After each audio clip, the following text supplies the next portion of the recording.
স্বাগত। আপনাদেরকে আজকে শোনাতে চলেছি থ্রিলার অদ্ভুত প্রতিহিংসা। চলুন শুরু করা যাক। মিস্টার এফ.ডব্লিউ. গ্যালোওয়ে একসময় বিহারের কোনো জেলার পুলিশ সুপারিনটেন্ডেন্টের পদে নিযুক্ত ছিলেন। সেই সময় তাহার এলাকাস্থিত কোনো থানার ভারপ্রাপ্ত এক দারোগা একটি হত্যাকাণ্ডের তদন্তের ভার পাইয়াছিল। এই দারোগাটি হত্যাকাণ্ডের যে সকল প্রমাণ সংগ্রহ করিয়াছিল তাহা এরূপ অকাট্য যে সেই সকল প্রমাণে নির্ভর করিয়া জজ ও জুরিরা আসামির প্রাণদণ্ডের আদেশ দান করিতেন, এ বিষয়ে সন্দেহ ছিল না। কিন্তু মিস্টার গ্যালোওয়ে স্বয়ং এই হত্যাকাণ্ডের তদন্তভার গ্রহণ করিয়া যেভাবে প্রকৃত অপরাধীর অপরাধ প্রতিপন্ন করেন তাহা গোয়েন্দাগিরিতে তাহার অসাধারণ দক্ষতার পরিচয় সূচক। মিস্টার গ্যালোওয়ে লন্ডনের কোনো প্রসিদ্ধ মাসিক পত্রিকায় এই হত্যা রহস্যভেদের যে বিবরণ লিপিবদ্ধ করিয়াছেন, পাঠকগণের মনোরঞ্জনের জন্য তাহা অনুবাদ প্রকাশিত হইল। বিবরণে মিস্টার গ্যালোওয়ে নিজেরও জনগণের নাম পরিবর্তন করিয়াছেন বটে, কিন্তু তিনি লিখিয়াছেন ঘটনার প্রত্যেক বিবরণ সম্পূর্ণ সত্য এবং তাহার কোনো কথা অতিরঞ্জিতও নহে। এই বিবরণে তিনি থানার ভারপ্রাপ্ত দারোগাকে মোহাম্মদ আলী এবং তাহার উপরওয়ালা পুলিশ সুপারিনটেন্ডেন্টকে অর্থাৎ নিজেকে মিস্টার রেন্ডনল নামে অভিহিত করিয়াছেন। মিস্টার গ্যালোওয়ে লিখিয়াছেন, রামপ্রসাদ নামক একটি লোক কোনো এক গ্রামে বাস করিত। লোকটি বৃদ্ধ এবং তাহার জীবন শান্তিতেই অতিবাহিত হইতেছিল। তাহার জীবনে কোনো বৈচিত্র্য ছিল না এবং তাহার কোনো কার্যে কোনোদিন গ্রামবাসীদের মনোযোগও আকৃষ্ট হয় নাই। কিন্তু বৃদ্ধ বয়সে সে হঠাৎ নিহত হওয়ায় তাহার হত্যাকাণ্ডে গ্রামে তুমুল আন্দোলন আরম্ভ হইল। এই সময় গ্রামস্থ থানার কার্যভার যে দারোগার হস্তে ন্যস্ত ছিল ধরিয়ালন তাহার নাম মোহাম্মদ আলী। সে তরুণ যুবক, কর্তব্যনিষ্ঠ দারোগা বলিয়া তাহার সুনাম থাকিলেও পুলিশের জটিল কার্যে তাহার তেমন অভিজ্ঞতা ছিল না। যে সকল কর্মচারী পুলিশ বিভাগের নিম্নতন পদে নিযুক্ত থাকিয়া যোগ্যতা বলে দারোগার পদে উন্নীত হয়, মোহাম্মদ আলী সেই শ্রেণীর কর্মচারী ছিল না। সে পুলিশ ট্রেনিং স্কুলে শিক্ষালাভ করিয়া একেবারেই পুলিশের সাব ইন্সপেক্টরের পদে নিযুক্ত হইয়াছিল। এজন্য পুলিশের কার্যপ্রণালী তাহার জানা থাকিলেও কেতাবি বিদ্যার বাহিরে হাতে কলমে যে শিক্ষার প্রয়োজন তাহা সে আয়ত্ত করিতে পারে নাই এবং মনুষ্য চরিত্র অধ্যয়নের সুযোগও সে লাভ করিতে পারে নাই। এই জন্য তাহার অধীনস্থ কর্মচারীরা অনেক সময় নিজের খেয়ালেই চলিত এবং তাহাকে যাহা বুঝাইয়া দিত সে তাহার ত্রুটি ধরিতে পারিত না। মোহাম্মদ আলী হাতে কলমে কাজ করিতে গিয়া দেখিল অপরাধীদের গ্রেপ্তার করা বড় কঠিন ব্যাপার। এজন্য পদে পদে তাহার চেষ্টা বিফল হইত এবং এইভাবে সে অকৃতকার্য হওয়ায় তাহার এলাকায় অপরাধের সংখ্যা ক্রমশ বাড়িয়া গেল। ইহাতে সে নিরুৎসাহিত হইলেও কিছুদিন পরে তাহার হাতে এরূপ একটি কে আসিল যাহার তদন্ত কার্যে সে দক্ষতার পরিচয় দিতে পারিবে বলিয়াই আশা করিল এবং উৎসাহের সহিত তদন্ত কার্যে প্রবৃত্ত হইল। একদিন প্রভাতে গ্রাম্য চৌকিদার থানায় আসিয়া দারোগা মোহাম্মদ আলীকে সংবাদ দিল, রামপ্রসাদ নামক একজন লোকের মৃতদেহ একটি কূপের ভিতর পড়িয়া থাকিতে দেখা গিয়াছে। সেই ব্যক্তি কূপে লাফাইয়া পড়িয়া আত্মহত্যা করে নাই, ইহার প্রমাণ এই যে তাহার মৃতদেহে আঘাত চিহ্ন দেখিতে পাওয়া গিয়াছে। সে কূপের ভিতর কয়েকদিন পড়িয়াছিল, কিন্তু সৌভাগ্যক্রমে কূপটি গ্রাম হইতে কিছু দূরে থাকায় গ্রামের লোকজনকে প্রায়ই সেই কূপের জল ব্যবহার করিতে হইত না। এই সংবাদ পাইয়া মোহাম্মদ আলী অবিলম্বে তদন্ত আরম্ভ করিল। তাহার পর সন্ধান করিতে করিতে সে যে সূত্র আবিষ্কার করিল তাহা হইতে তাহার সন্দেহ হইল সেই গ্রামেরই কোনো লোক বৃদ্ধকে হত্যা করিয়াছিল। পুলিশের কার্যে মোহাম্মদ আলীরও গুপ্তচর ছিল। সেই গুপ্তচরের নিকট সে জানিতে পারিল রামপ্রসাদের পরিবারবর্গের সহিত গ্রামস্থ আর একজন লোকের দীর্ঘকাল হইতে প্রবল বিরোধ চলিতেছিল। তাহার নাম ইমাম বক্স। সকল অবস্থা লক্ষ্য করিয়া ইমাম বক্স সম্বন্ধে দারোগার সন্দেহ দৃঢ়মূল হইল। একজন গ্রামবাসী শতপ্রবৃত্ত হইয়া সংবাদ দিল, প্রায় 2 সপ্তাহ পূর্বে 2জন অপরিচিত ব্যক্তিকে ইমাম বক্সের ঘরে দেখিতে পাওয়া গিয়েছিল। আর একজন গ্রামবাসী দারোগার সঙ্গে দেখা করিয়া বলিল, সে একদিন রাত্রিকালে তাহার শস্যক্ষেত্র হইতে বুনো শুয়োর তাড়াইবার জন্য মাঠে যাইবার সময় দেখিতে পায় 3 জন লোক ইমাম বক্সের বাড়ির কাছে ঘুরিয়া বেড়াইতেছিল। সেই 3 জনের একজন যে স্বয়ং ইমাম বক্স, ইহা সে হলপ করিয়া বলিতে পারে। গ্রাম্য চৌকিদার যে অত্যন্ত কর্তব্যনিষ্ঠ, রাত্রিকালে সে না ঘুমাইয়া সারা রাত্রি গ্রামের ভিতর চৌকি দিয়া বেড়ায়। ইহা প্রতিপন্ন করিবার জন্য সে দারোগাকে জানাইল সে পাহারায় বাহির হইয়া সেই 3 জন লোককেই দেখিতে পাইয়াছিল, কিন্তু রাত্রির অন্ধকারে তাহারা মিশিয়া যাওয়ায় সে দীর্ঘকাল তাহাদের উপর নজর রাখিতে পারে নাই। বিশেষত তখন পর্যন্ত কাহাকেও সন্দেহ করিবার কারণ না থাকায় সে তাহাদিগকে চিনিবার চেষ্টা করে নাই। তবে এখন তাহার মনে হইতেছে তাহাদের একজনকে সে খোঁড়াইতে দেখিয়াছিল, কিন্তু সে কে তাহা কি রূপে বলিবে? ইমাম বক্স খোঁড়া ছিল ইহা সকলেই জানিত। চৌকিদারের কথা শুনিয়া চূড়ান্ত সিদ্ধান্ত করিবার উপায় ছিল না, কিন্তু মোহাম্মদ আলী বুঝিতে পারিল চৌকিদারের এই বিবৃতি তাহার সিদ্ধান্তের অনুকূল। এই জন্য সে কর্তাবনুরোগে ইমাম বক্সের ঘর খানা তল্লাশ করিল। অবশেষে সে ইমাম বক্সের গোশালায় প্রবেশ করিয়া চালের দিকে চাহিতেই চালের বাতায় একখানি লাঠি পাইল। লাঠিখানা রক্ত মাখা। লাঠিখানি বেশ ভারী এবং তাহা কাষ্ঠ নির্মিত, তাহার মাথা পিত্তল মণ্ডিত। এই লাঠি পাওয়ায় দারোগার ধারণা হইল ইমাম বক্সই প্রকৃত অপরাধী, কারণ গ্রামের 5-6 জন লোক সেই লাঠি দেখিয়া শনাক্ত করিল উহা ইমাম বক্সের লাঠি বটে। তাহারা সকলেই জানিত সেই লাঠি ইমাম বক্সের ভ্রমণের সঙ্গী। দারোগা এবার ইমাম বক্সের অপরাধ সম্বন্ধে নিঃসন্দেহ হইয়া তাহাকে গ্রেপ্তার করিয়া সদরে চালান দিল। এবার ইমাম বক্সের অপরাধ সম্বন্ধে নিঃসন্দেহ হইয়া তাহাকে গ্রেপ্তার করিয়া সদরে চালান দিল। মোহাম্মদ আলী শোণিতরঞ্জিত লাঠিখানা কাগজ দ্বারা মুড়িয়া সেই সঙ্গে সদরে পাঠাইয়া তাহার উপরওয়ালাকে অনুরোধ করিল লাঠিখানাতে যদি অঙ্গুলি চিহ্ন থাকে তবে অঙ্গুলি চিহ্নের বিশেষজ্ঞ যেন তাহা পরীক্ষা করেন, এবং তাহাতে যে রক্ত লাগিয়াছে তাহা যেন রাসায়নিক পরীক্ষাগারের রসায়নবিদ দ্বারা পরীক্ষার ব্যবস্থা করা হয়। এই সকল কাজ শেষ করিয়া মোহাম্মদ আলী ঘটনার পরিণতির জন্য প্রতীক্ষা করিতে লাগিল। তাহার তদন্ত কার্য যে সম্পূর্ণ নিখুঁত হইয়াছিল এবং ইমাম বক্সের নিষ্কৃতি লাভের কোনো উপায় ছিল না, এই বিষয়ে সে নিঃসন্দেহ হইল। যথাসময়ে রামপ্রসাদের সব ব্যবচ্ছেদের রিপোর্ট মোহাম্মদ আলীর হস্তগত হইল। সেই রিপোর্ট পাঠে সে জানিতে পারিল কোনো ভারী ভোঁতা অস্ত্রের আঘাতে তাহার মৃত্যু হইয়াছিল। লাঠিতে যে অঙ্গুলি চিহ্ন আবিষ্কৃত হইল তাহা ইমাম বক্সেরই অঙ্গুলি চিহ্ন। সুতরাং ইমাম বক্স যে জালে জড়াইয়া পড়িয়াছে তাহা হইতে তাহার মুক্তি লাভের কোনো সম্ভাবনা রহিল না। গ্রামের জনসাধারণ দারোগার সহিত একমত হইয়া বলিয়া বেড়াইতে লাগিল, দায়রার বিচারে কি ফল হইবে বিচারের পূর্বেই তাহা বুঝিতে পারা গিয়াছে, ইমাম বক্সের ফাঁসি হইবে। এ বিষয়ে কাহারও সন্দেহ রহিল না। এত বড় একটা খুনের কিনারা করিয়া ফেলিয়াছি ভাবিয়া সাব ইন্সপেক্টর মোহাম্মদ আলীর আনন্দের সীমা রহিল না। এইভাবে আর 2-1টা হত্যাকাণ্ডের অপরাধীকে ধরিয়া দিতে পারিলে তাহার প্রমোশন অপরিহার্য, এ বিষয়ে তাহার সন্দেহ রহিল না। আর কয়েক বৎসর এইরূপ কৃতিত্ব দেখাইতে পারিলে সে বহু সিনিয়র দারোগাকে অতিক্রম করিয়া ইন্সপেক্টর এবং ইন্সপেক্টর হইতে পুলিশের ডেপুটি সুপারিনটেন্ডেন্ট হইবে। সে মনের সুখে আকাশে কেল্লা নির্মাণ করিতে লাগিল। সে ইংরেজি ভাষা ভালো জানিত না, কিন্তু এত বড় একটা তদন্ত ব্যাপারে সে পুলিশের কর্তৃপক্ষকে তাহার ইংরেজি বিদ্যার দক্ষতা চমৎকৃত করিবার জন্য তাহার মাতৃভাষার পরিবর্তে ইংরেজি ভাষায় কেস ডায়েরি লিখিয়া সদর অফিসে পাঠাইয়া দিল।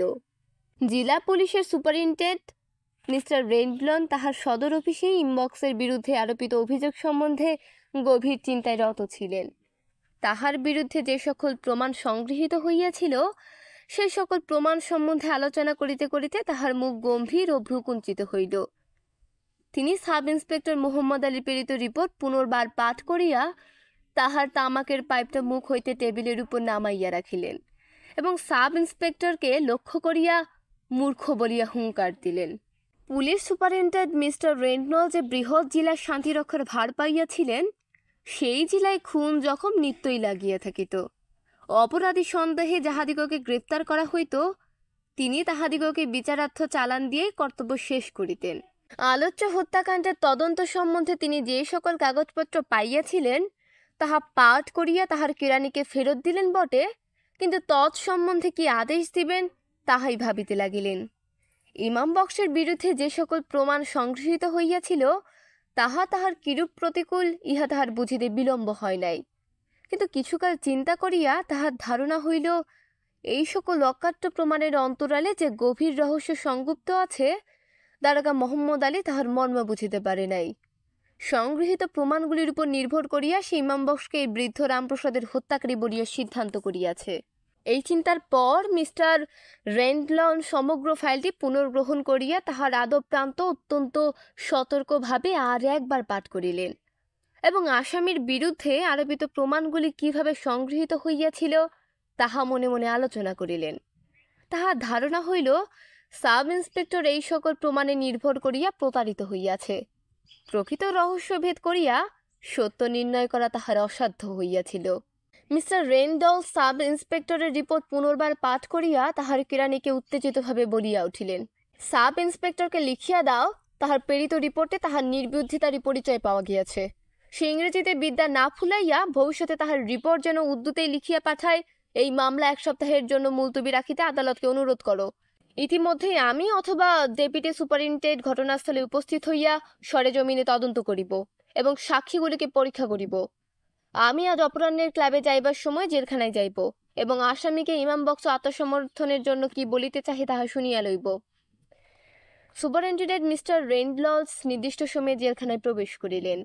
আসামি ইমাম বক্স তখন জেলখানার একটি নিভৃত কক্ষে পা গুটাইয়া বসিয়াছিল। অপরাহ্নের সূর্য লোক একটি বাতায়নের ভিতর দিয়া সেই কক্ষে প্রবেশ করিতেছিল।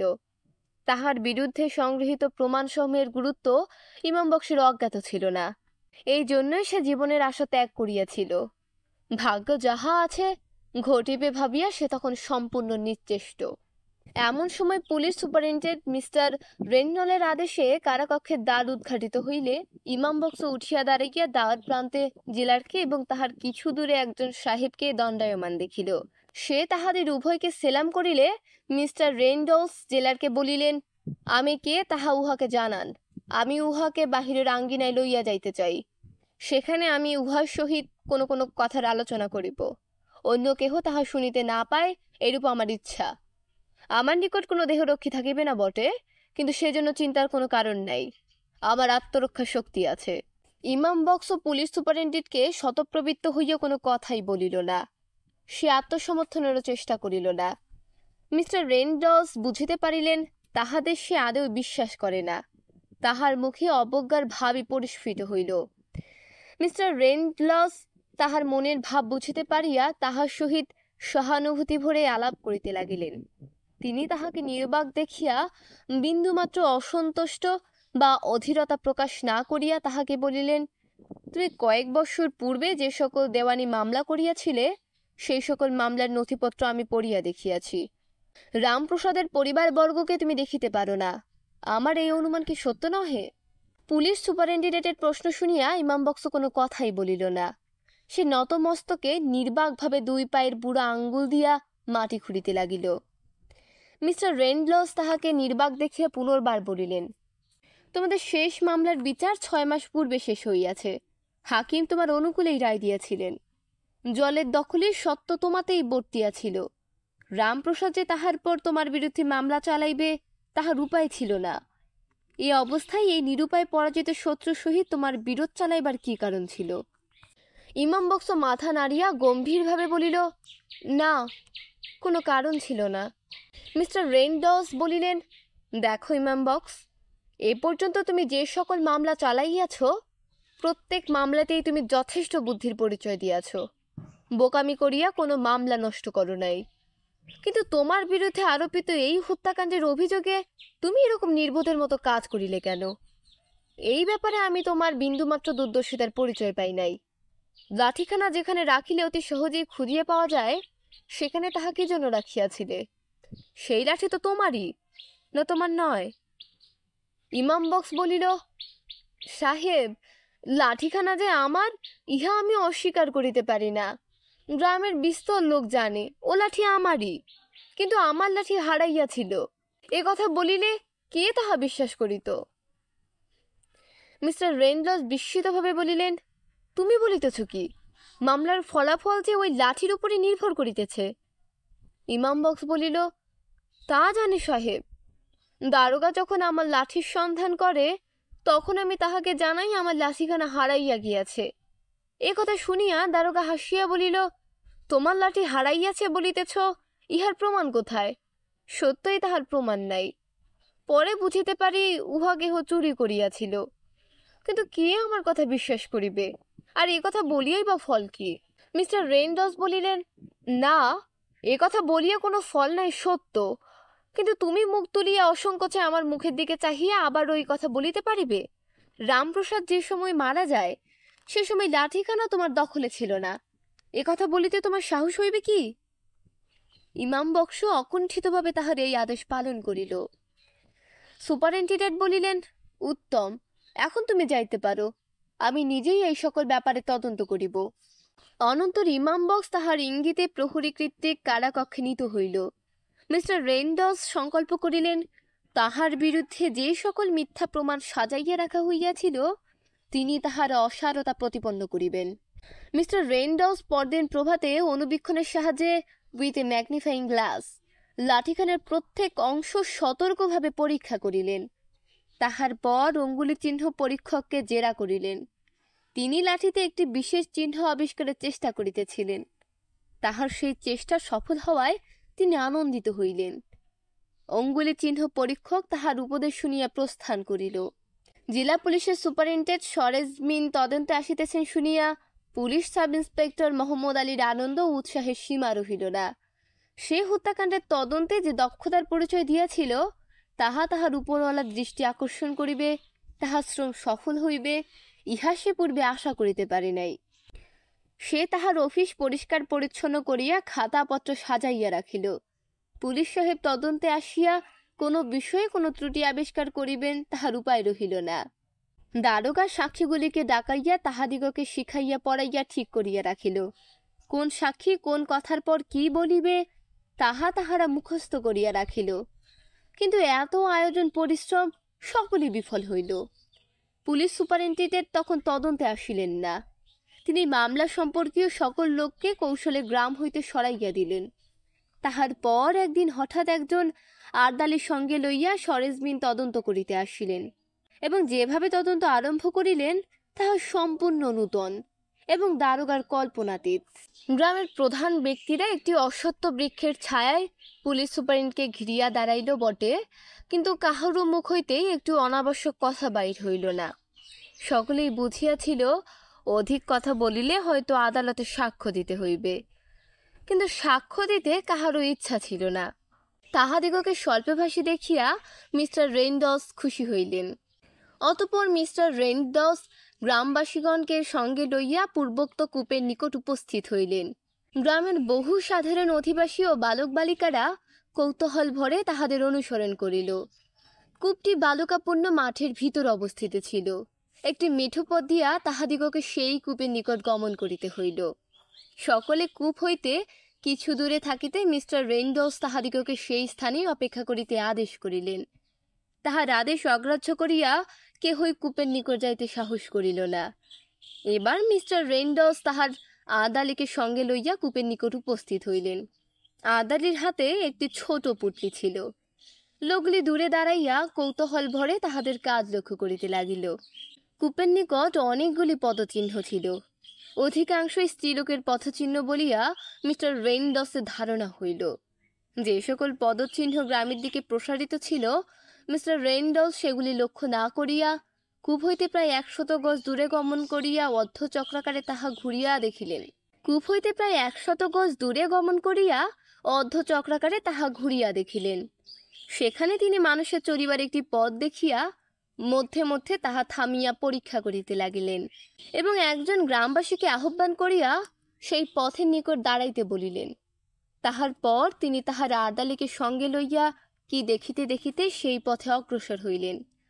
তাহার এরূপ করিবার উদ্দেশ্য কি গ্রামবাসীরা তাহা বুঝিতে না পারায় অস্ফুটস্বরে আলোচনা করিতে লাগিল। যে স্থানে 10-12 জন লোক দাঁড়াইয়াছিল পুলিশ সুপারিনটেন্ডেন্টের আর্দালি সেই স্থানে দুইটি সংকীর্ণ পথ সমান্তরালভাবে অবস্থিত দেখিয়া উত্তেজিতভাবে চিৎকার করিয়া উঠিল। কিছু দূরে মাটি অত্যন্ত কঠিন থাকায় সেখানে পথ অদৃশ্য হইলেও তাহার পথ নরম জমি ছিল, এর জন্য পথটি পুনর্বার দৃষ্টিগোচর হইল। এই পথে খালি পায়ের চিহ্নগুলি সুস্পষ্ট রূপে দেখিতে পাওয়া গেল, এবং স্পষ্টই বুঝিতে পারা গেল উভয় পথের ব্যবধানে যে সংকীর্ণ স্থান ছিল তাহার উপর দিয়া কোনো ভারী দ্রব্য টানিয়া লইয়া যাওয়া হইয়াছিল। মিস্টার রেইনডলস তাহা লক্ষ্য করিয়া বলিলেন, আমি যাহা আশা করিয়াছিলাম এখানে তাহার অতিরিক্ত কিছু দেখিতেছি। এখন তোমরা কাজে লাগিয়া যাও, আগুন জ্বালো, আমি জন দুই ভদ্রলোক ডাকিয়া আনি। অতঃপর রন্ধন উপযোগী একটি পাত্র আনিত হইলে পূর্বোক্ত বান্ডিলে যে সকল দ্রব্য ছিল তাহা সেই পাত্রে ঢালিয়া দেওয়া হইল। অগ্নির উত্তাপে তাহা তরল হইলে সেই তরল পদার্থ সুপরিস্ফুট পদচিহ্নগুলির উপর ঢালিয়া দেওয়া হইল। কিছুকাল পরে তাহা শীতল হইলে জমিয়া কঠিন হইল। কিন্তু তাহা কঠিন হইবার পূর্বেই দুইজন সাক্ষীর স্বাক্ষরিত একখণ্ড কাগজে সেই পদার্থের উপরের অংশে বসাইয়া দেওয়া হইল। স্থায়ী প্রমাণরূপে শনাক্ত করিবার জন্যই এইরূপ করা হইল। অতঃপর তাহাদের উপর হইতে ময়লাগুলি ধুইয়া ফেলিয়া সেই কঠিন পদার্থগুলি মাটি হইতে তুলিয়া লইয়া সতর্কতা সহকারে ঢাকিয়া রাখা হইল। এই কার্য শেষ হইলে মিস্টার রেইনডলস তাহার অশ্বে আরোহণ করিয়া থানায় চলিলেন। এবার তিনি স্থির করিলেন সেই পদচিহ্ন কাহাদের তাহাই তিনি আবিষ্কার করিবেন। তাহারা যে সন্দেহের পাত্র ইহা তিনি পূর্বেই অনুমান করিয়াছিলেন। যাহা হোক, মিস্টার রেইনডলস যখন সেখানে ফিরিয়া আসিলেন তখন বেলা প্রায় শেষ হইয়াছিল। সন্ধ্যার অন্ধকার গাঢ় হইবার পূর্বেই সকল কাজ শেষ করিবার জন্য মিস্টার রেইনডলস ব্যগ্রভাবে ঘোড়া ছুটাইয়া আসিলেন। মোহাম্মদ আলী তৎপূর্বেই তাহার লোকগুলিকে শ্রেণীবদ্ধভাবে দাঁড় করাইয়া রাখিয়াছিল। মিস্টার রেইনডলস তাহাদের মুখের দিকে একবার চাহিয়া দেখিলেন মাত্র, এ বিষয়ে তাহার আগ্রহ লক্ষিত হইল না। মিস্টার রেইনডলস দারোগাকে জিজ্ঞাসা করিলেন, সাক্ষীরা এখন এখানে হাজির আছে কি? উহাদিগকে ওভাবে আর দাঁড় করাইয়া রাখিবার প্রয়োজন নাই। এই মুহূর্তে একজন কনস্টেবলকে মোম ও রজন আনিবার জন্য বাজারে পাঠাও। তাহার আদেশ শুনিয়া সাব ইন্সপেক্টর গভীর বিস্ময়ে নির্বাক হইয়া দাঁড়াইয়া রহিল। তাহার ভাবভঙ্গি দেখিয়া মিস্টার রেইনডলস বলিলেন, আমার আদেশ তুমি শুনিতে পাইয়াছ কি? 1 সের মোম এবং 1 সের রজন আনাইতে হইবে, কিন্তু কনস্টেবলকে বলিয়া দাও সে যেন বিভিন্ন দোকান হইতে তাহা ক্রয় করে, তাহাকে তাড়াতাড়ি ফিরে আসিতে বলিবে।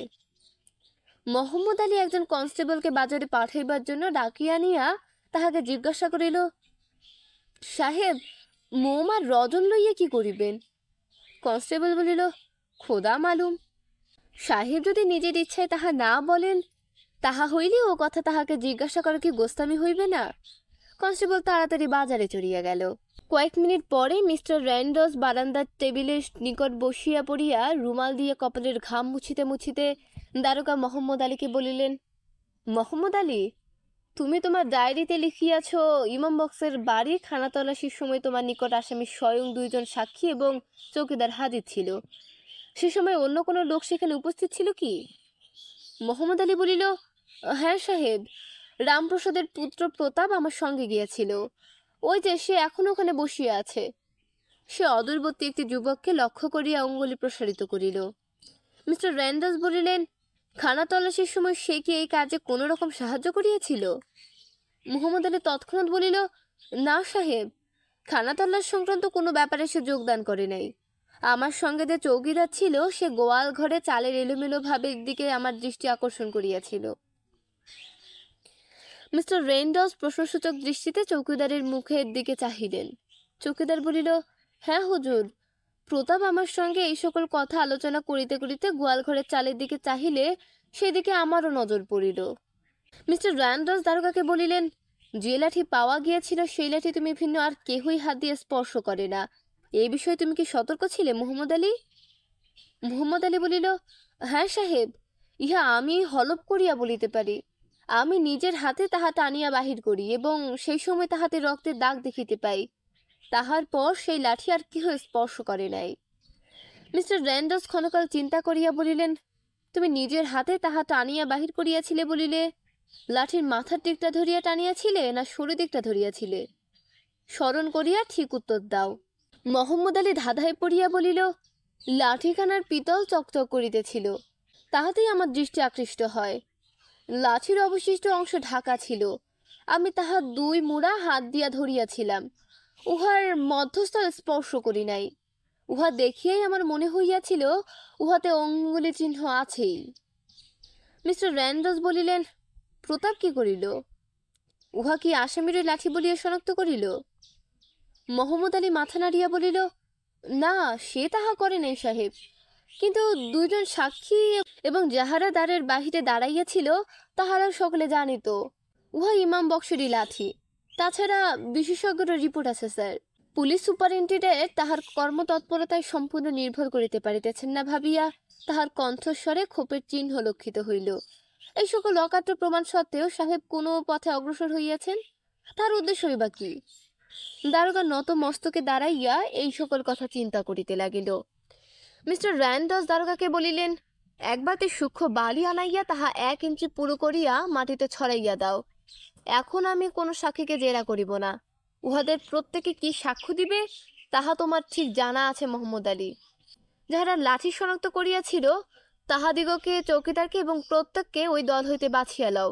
নামগুলি লিখিয়া সেইভাবে পরপর উহাদিগকে দাঁড় করাও। অন্য সকলে তফাতে অপেক্ষা করিতে পারে। মিস্টার র্যান্ডলসের আদেশ অনুসারে 6 জন লোককে শ্রেণীবদ্ধভাবে স্থাপন করা হইল। পুলিশ সুপারিনটেন্ডেন্ট অতঃপর কি করিবেন তাহা কেহই বুঝিতে পারিল না। পুলিশের অন্যান্য কর্মচারী কিছু দূরে দাঁড়াইয়া রেননলের কার্যপ্রণালী লক্ষ্য করিতে লাগিল। মিস্টার র্যান্ডলসের আদেশে যে বালিগুলি ছড়াইয়া দেয়া হইয়াছিল সেই দিকে তাহাদের দৃষ্টি আকৃষ্ট হইল। বালি আনিয়া ওইভাবে ছড়াইবার কারণ কেহই বুঝিতে পারিল না। মিস্টার র্যান্ডলসের পকেট হইতে কাগজ জড়ানো মার্শালটির এক অংশ বাহির হইয়া পড়িয়াছিল। তাহাই বা কোন কাজে লাগিবে তাহাও কেহ স্থির করিতে পারিল না। কিন্তু তাহাদিগকে দীর্ঘকাল অপেক্ষা করিতে হইল না, কারণ অতপর একজনের নাম ধরিয়া ডাক পড়িতেই উক্ত 6 জনের একজন সাড়া দিল। মিস্টার র্যান্ডলস তাহাকে প্রসারিত বালুকা রাশির উপর দিয়া হাঁটিয়া যাইবার আদেশ করিলেন। সেই ব্যক্তি এই আদেশ পালন করিলে মিস্টার র্যান্ডলস উঠিয়া গিয়া সেই ব্যক্তির পদচিহ্নের সহিত তাহার পকেটস্থ পার্সেলের ছাদ সতর্কভাবে মিলাইয়া দেখিতে লাগিলেন। এই কার্য শেষ হইলে মিস্টার র্যান্ডলস সেই সাক্ষী থেকে বিদায় দান করিয়া বালিগুলি সেই স্থানে হইতে ঝাড়িয়া ফেলিতে আদেশ করিলেন।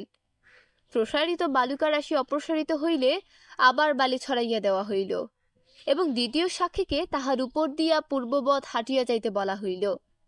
সেই এই আদেশ পালন করিলে তাহার পদচিহ্ন পূর্ববৎ তাহার পকেটের ছাঁচের সহিত তিনি মিলাইয়া দেখিলেন।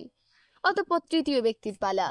সে ওইভাবে নতুন এক স্তর বালির উপর দিয়া হাঁটিয়া চলিয়া যাইবার পর মিস্টার র্যান্ডলস অপেক্ষাকৃত দীর্ঘকার পদচিহ্নগুলি বিভিন্ন দিক হইতে সতর্কভাবে পরীক্ষা করিয়া তাহার পকেটে স্থিত পার্সেলের ছাঁচের সহিত মিলাইয়া দেখিতে লাগিলেন। তাহার পর তিনি মাথা তুলিয়া দারোগা মোহাম্মদ আলীর মুখের দিকে চাহিয়া বলিলেন, তুমি এই সাক্ষীর অঙ্গুলির ছাপ লইবে মোহাম্মদ আলী? আমি উহার 2 হাতের সকল অঙ্গুলির ছাপ চাই। একথা শুনিয়া দারোগা গভীর বিস্ময়ে মুখ ব্যাদান করিল, কিন্তু সুপারিনটেন্ডেন্টের আদেশের প্রতিবাদ করিবে তাহার সেরূপ সাহস ছিল না। তাহার আদেশ পালন না করিয়া তাহার নিষ্কৃতি ছিল না। সে তাহার এই আদেশ পালন করিতে যাইবে, সেই সময় মিস্টার র্যান্ডলসের আর্দালি কার্যক্ষেত্রে উপস্থিত হইলে সে তাহার ইঙ্গিতে রন্ধনযোগ্য একটি হাড়ি লইয়া আসিল এবং বাজার হইতে যাহা কিনিয়া আনা হইয়াছিল তাহার বান্ডিল খুঁড়িতে আরম্ভ করিল। তাহা পূর্ববৎ অগ্নিতে জাল দিয়া তরল হইলে মিস্টার র্যান্ডলস স্বয়ং সেই উত্তপ্ত তরল পদার্থ তৃতীয় ব্যক্তির পদচিহ্নের উপর ঢালিয়া দিলেন। যতক্ষণ তাহা শীতল না হইল ততক্ষণ তিনি অধীরভাবে প্রতীক্ষা করিলেন। শীতল হইলে বাদামি রঙের সেই পদার্থটি তুলিয়া লইলেন। তাহা তখন শক্ত হইয়া গিয়াছিল। তিনি তাহার ধুলা ময়লা ঝাড়িয়া ফেলিয়া খানিক জলে আনিতে আদেশ করিলেন। 5-7 জন লোক জল আনিবার জন্য দৌড়াইয়া গেল। কিন্তু মিস্টার র্যান্ডলসের পরীক্ষা তখনও শেষ হয় নাই। তিনি পুনর্বার বালির স্তর মুছিয়া সেখানে নূতন বালি ছড়াইয়া তাহার উপর দিয়া চতুর্থ সাক্ষীকে পরিচালিত করিলেন, কিন্তু অবিলম্বেই তাহাকে বিদায় দান করা হইল। অতঃপর পঞ্চম সাক্ষীর পালা আসিল। সে ওইভাবে বালুকা স্তরের উপর দিয়া চলিয়া যাইবার পর প্রতাপই কেবল বাকি রহিল। প্রতাপ ওইভাবে বালির উপর দিয়া চলিয়া যাইবার পর মিস্টার র্যান্ডলস উৎসাহভরে সোজা হইয়া বসিয়া তাহাকে ফিরিয়া আসিতে আদেশ করিলেন। তখন মোহাম্মদ আলী তাহার আঙ্গুলের ছাপ লইবার জন্য তাহাকে টেবিলের নিকট লইয়া গেল। অতঃপর তাহার পদচিহ্ন গ্রহণের জন্য মোম ও রজন পূর্ববৎ অগ্নির উত্তাপে তরল করিয়া তাহার পদচিহ্নের উপর ঢালিয়া দেওয়া হইল। এইবার মিস্টার র্যান্ডলস দারোগাকে বলিলেন, মোহাম্মদ আলী, তুমি তোমার স্কুলে অঙ্গুলি চিহ্ন সমূহ তুলনা করিতে শিখিয়াছিলে। তুমি অঙ্গুলির যে সকল ছাপ লইয়াছ, এইগুলির সহিত তাহাদের তুলনা করো।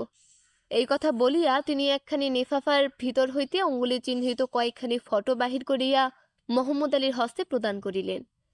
তাহার পর একটি সিগারেট মুখে গুজিয়া ধূমপান করিতে করিতে কৌতূহল ভরে দারোগার কাজ দেখিতে লাগিলেন। 5 মিনিট পরে মোহাম্মদ আলী মিস্টার র্যান্ডলসের দিকে চাহিয়া দেখিতে পাইল তিনি 2টি পদচিহ্নের ছাঁচ পাশে রাখিয়া অন্যগুলি সরাইয়া ফেলিয়াছেন। দারোগা তাহাকে লক্ষ্য করিয়া অত্যন্ত বিব্রতভাবে বলিল, আমার ভুল হইতে পারে স্যার, কারণ আমি এ বিষয়ে তেমন অভিজ্ঞ নহি, কিন্তু আমার ধারণা আমি শেষ লোকটির যে সকল আঙ্গুলের ছাপ লইয়াছি তাহাদের মধ্যে প্রথম দ্বিতীয় আঙ্গুলের ছাপ এই ফটোর সঙ্গে মিলিয়া গিয়াছে। মিস্টার র্যান্ডলস জিজ্ঞাসা করিলেন, ডান হাতের না বাম হাতের অঙ্গুলির ছাপ? দারোগা বলিল, ডান হাতের। কিন্তু আমি কি জিজ্ঞাসা করিতে পারি স্যার, হত্যাকাণ্ডের সহিত ইহার কি সম্বন্ধ? মিস্টার র্যান্ডলস তাহার এই প্রশ্নে কর্ণপাত না করিয়া বলিলেন, এখন পদচিহ্নের এই ছাঁচগুলি মিলাইয়া দেখো।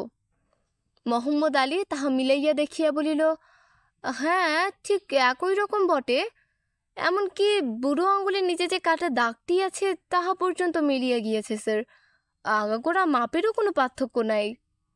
মিস্টার র্যান্ডলস বলিলেন, এই সাক্ষীর কি নাম দেখিয়া রাখো, কিন্তু এখন কোনো কথা প্রকাশ করিও না। উহাদের প্রত্যেকেই এখানে আসুক, তখন আমিই বলিব তোমার নিকট কি গোপন করা হইয়াছে। ইমামবক যে এই হত্যাকাণ্ডের জন্য দায়ী নহে, এই বিষয়ে আমি নিঃসন্দেহ হইয়াছি। দারোগা বলিল, কিন্তু আমি যথাযোগ্য সম্মান সহকারেই আপনাকে জানাইতেছি, তাহার বিরুদ্ধে যে প্রমাণ পাওয়া গিয়েছে তাহা অকাট্য, সেই প্রমাণ খণ্ডন করা হয় নাই স্যার। মিস্টার র্যান্ডলস অবিচলিত স্বরে বলিলেন, কিন্তু তোমার মন সংকীর্ণ গণ্ডিতে আবদ্ধ থাকিয়া কার্যে ব্যাপৃত আছে মোহাম্মদ আলী।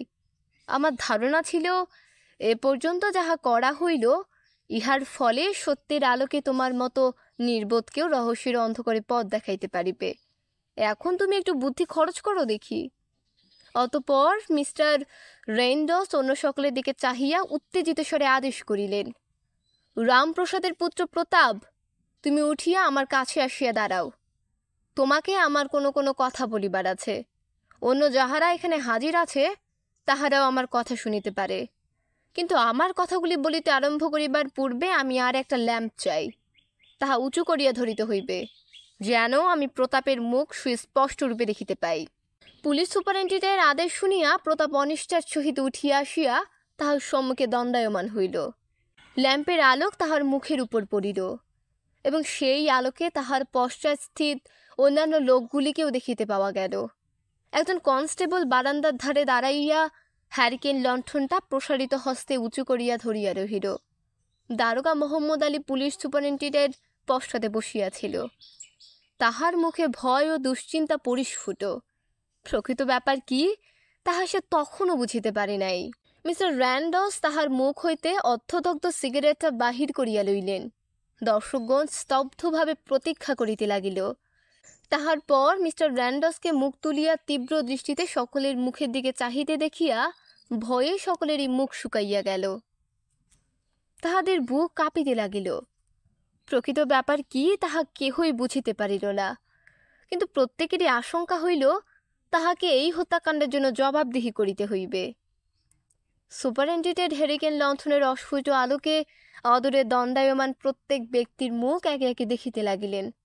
অবশেষে তাহার দৃষ্টি সোপানের উপর দণ্ডায়মান প্রতাপের মুখের উপর সন্নিবিষ্ট হইল।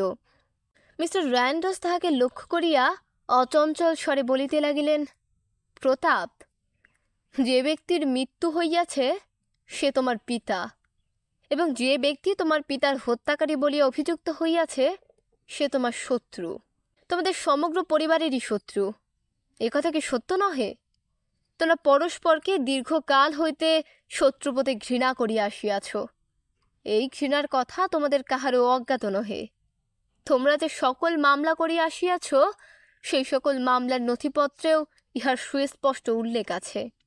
জলের দখলি সত্ত্ব লইয়া যে মামলা হইয়াছিল সেই মামলায় আদালতের বিচারে তোমাদের পরাজয় হইয়াছিল এবং তোমাদের বিরুদ্ধে রায় প্রকাশিত হইয়াছিল। তুমি এবং তোমার আত্মীয়গণ সেই মামলার আপিলে কোনো সুফলের আশা না থাকায় ইমাম বক্সের অত্যাচার হইতে নিষ্কৃতি লাভের কি উপায় থাকিতে পারে তৎসম্বন্ধে পরামর্শ করিয়াছিলে। সে গ্রামের ভিতর দিয়ে যাইবার সময় তোমাদিগকে দেখিতে পাইলে তোমাদের পরাজয়ের জন্য ঠাট্টা বিদ্রূপ করিত, তোমাদিগকে খেপাইয়া তুলিত, কিন্তু তোমরা ইহার প্রতিকারের কোনো উপায় স্থির করিতে পারিতে না, এবং পাছে তোমাদিগকে সন্দেহ করা হয় এই ভয়ে প্রতিহিংসা বৃত্তি চরিতার্থ করিতে পারিতে না। অবশেষে তোমরা ভাবিয়া দেখিলে এখানকার থানার দ্বারকাটি অদূরদর্শী ছোকরা কর্মচারী, তাহার চক্ষুতে ধুলা নিক্ষেপ করা সহজ হইবে। এইরূপ চিন্তার সঙ্গে সঙ্গেই তোমাদের বাড়িতে তোমার যে বুড়ো বাপ ছিল তাহার অবস্থার কথা তোমার স্মরণ হইল। তুমি ভাবিয়া দেখিলে অক্ষম বৃদ্ধ আর লাঙল বা গরুর গাড়ি চালাইতে পারে না, সে এখন সম্পূর্ণ অকর্মণ্য এবং সংসারের ভারস্বরূপ। সে বসিয়া বসিয়া উপার্জিত অন্ন ধ্বংস করে, ইহা ভিন্ন তাহার অন্য কোনো কাজ নাই।